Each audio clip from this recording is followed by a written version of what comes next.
Now, before we dive into this work, I want to give you a clear picture of where we're headed because, look, this isn't just a random collection of exercises and frameworks. This is a structured process with 3 distinct phases. So, phase 1. This first foundational phase is all about understanding what you actually want. This is where we start, and it's a foundation for everything else.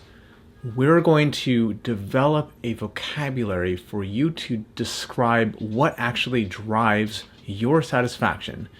And in very specific terms, right? Not like I want to be challenged or I want work-life balance, but in specific actionable terms that other people can recognize and other people can actually help you with, and you will be able to recognize these things out in the wild, right? You'll be able to look at an opportunity and say, these green flags are present, these red flags are absent, and here are the things that are maybe worth investigating as yellow flags.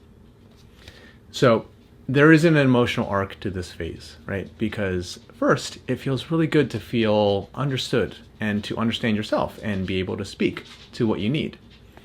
And then pretty often there is a corresponding dip, right? Where you realize, damn, I'm not actually getting that met right now.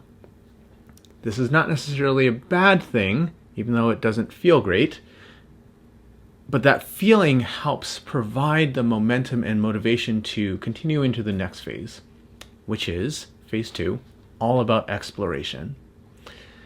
This is where we figure out where you can actually meet your needs.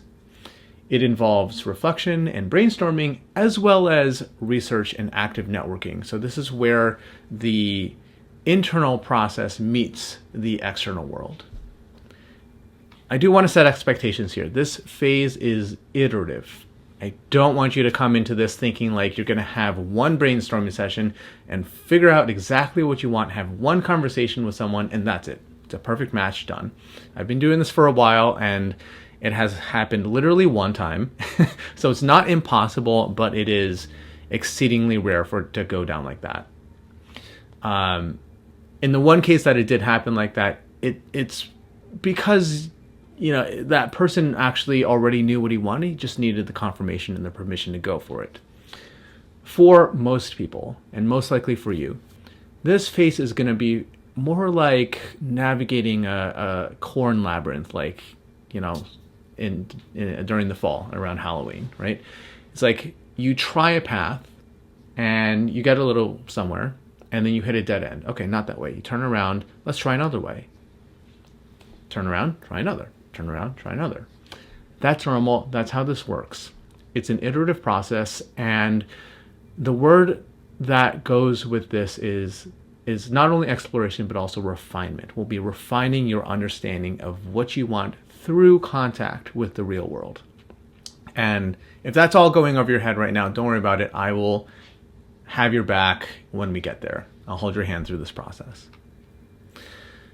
The third part of the process is all about making it a reality, right? So the output of the second phase is you select a destination. You come to a point where you realize this is what I want to pursue, and this is where I can find it.